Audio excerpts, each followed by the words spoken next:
Welcome back. 8 a.m. on a Sunday morning. The sun has risen over northern Colorado. You're looking at our camera on Horsetooth Reservoir this morning ahead of another hot day. Thanks for joining us. I'm Jennifer Meckles. We will talk about our forecast here in just a moment. But first, we start this morning with some breaking news from overnight. Republican Senator Lindsey Graham of South Carolina has died. He was 71 years old. Senator Graham was elected to the Senate 2 decades ago, was a close political ally of President Trump, and was seeking a 5th term this year in November. He was one of the most well-known members of the chamber and a key voice within the party on defense and foreign policy. NBC News' Julie Sirkin is in Washington this morning with more. Hi there. Just shocking and devastating news this morning that 71-year-old Senator Lindsey Graham had passed overnight, according to his office, which said that he had passed away from a brief and sudden illness. We know that emergency personnel responded to the senator's Capitol Hill home just before 9 p.m. last night, responding for a call for cardiac arrest.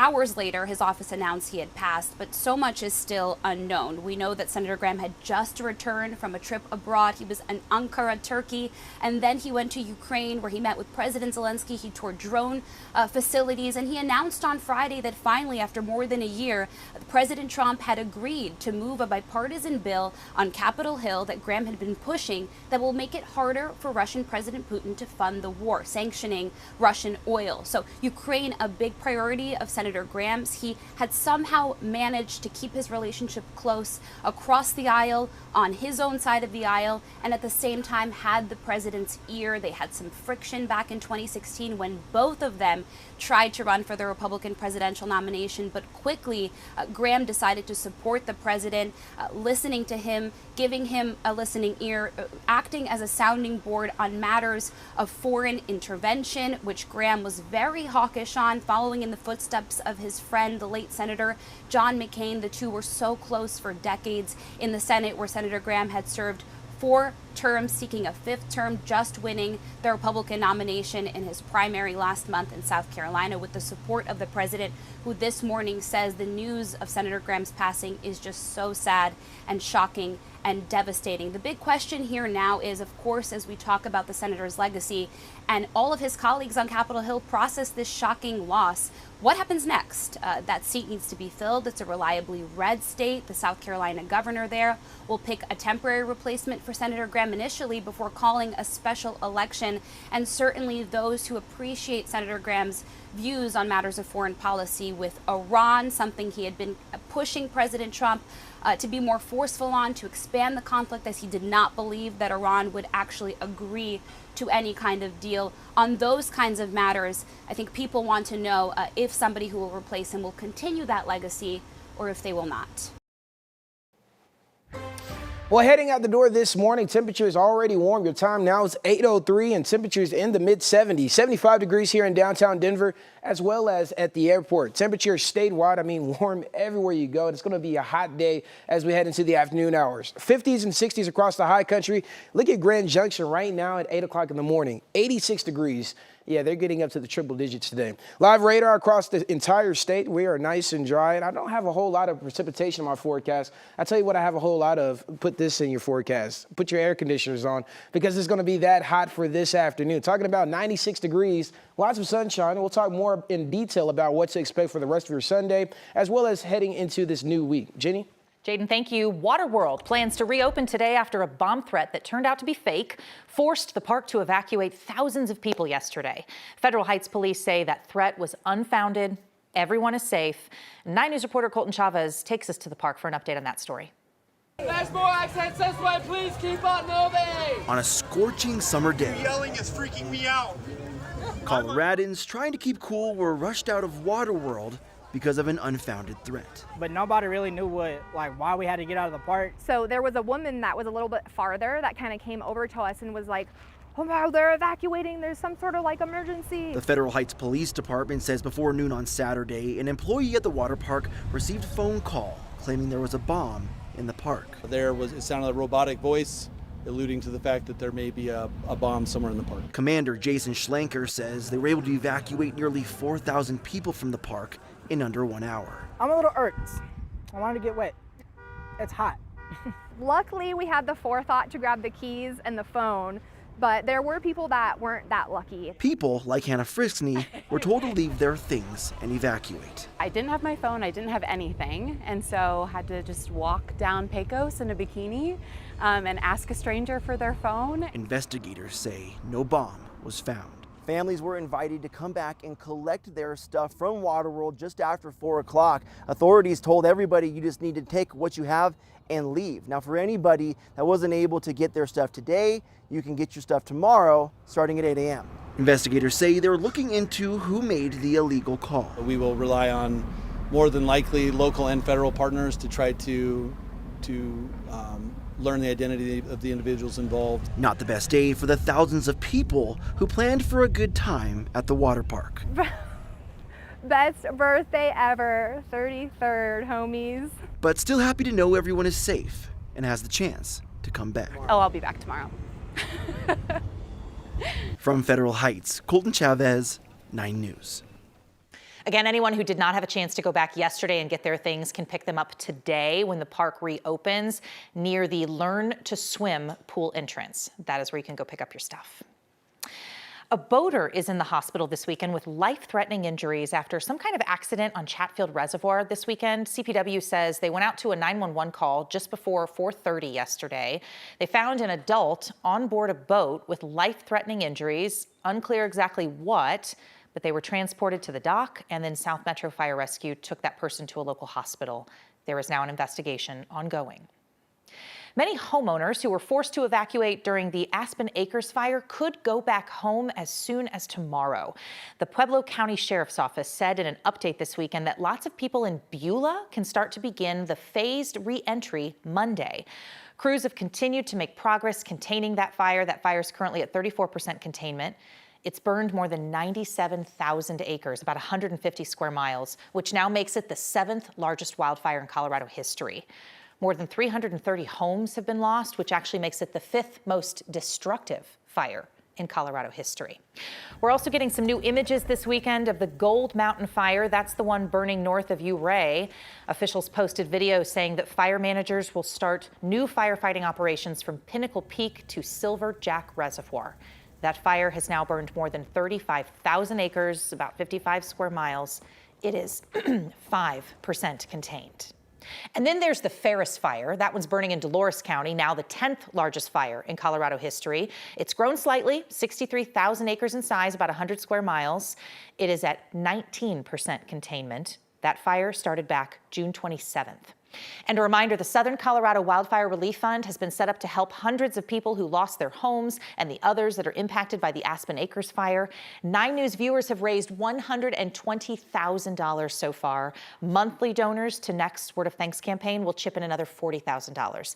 If you would like to be a part of this massive support effort for our neighbors in Southern Colorado, you can scan the QR code on your screen or text the word thanks to 303-871-1491. The United Way of Southern Colorado helps set this fund up. They'll help Coloradans both in the short term and their long-term recoveries. The district attorney's office in Adams County has now filed charges against a teenager for a deadly shooting at a house party last weekend. 18-year-old Caesar Lycan Jr. is accused of killing a man, 44-year-old man, outside of a home on East 91st 1 week ago today. Police did not say how they tracked the suspect down, but that he was arrested that night, and now he faces first-degree murder charges. He'll be back in court July 22nd. Well, coming up, one person's surface parking lot is another person's 673-foot spiral tower. We'll talk about plans to bring this to Denver.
Welcome back. 8:11, looking out over Loveland this morning, right at the tunnels. Traffic just starting to get moving. Skies look blue, trees look green. Could be a lovely weekend to get up to the mountains, Jaden, and avoid some of the heat down here. But it's probably hot up there, too. It's hot up there, too. I mean, here's some of the records that we saw just yesterday. It's just some of the temperatures that we saw yesterday. It was extremely hot across the high country. I mean, look at Loveland, 100 degrees. That was a new record for you. Grand Junction got very close to that record of 104 set back in 2003 of just last year. Greeley got up to 100 degrees. Montrose, 99.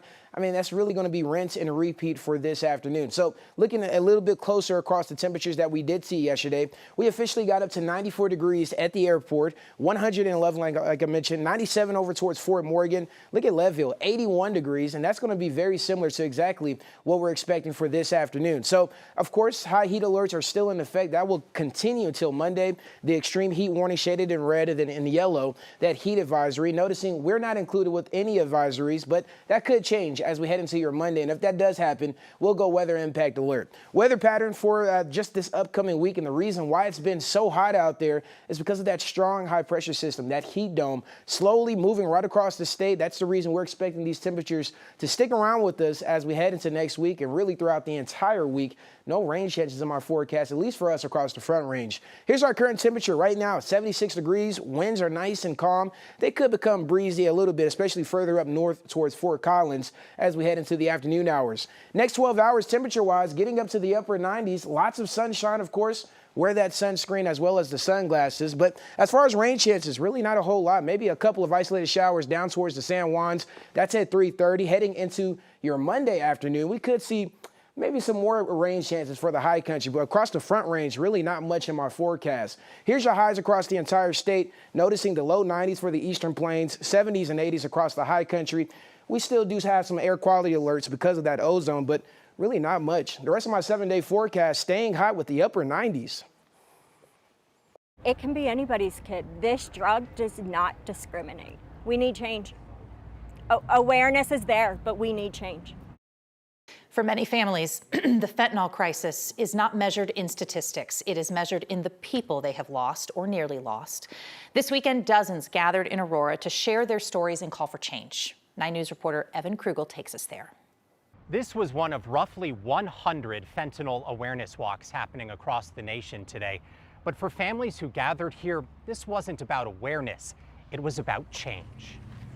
Colorado's fentanyl crisis is often defined with statistics. 5 out of 10 pills are lethal. We seized more than 9 million fentanyl pills. But behind the numbers are real people and real families, eager for more than just stats. There needs to be a change done.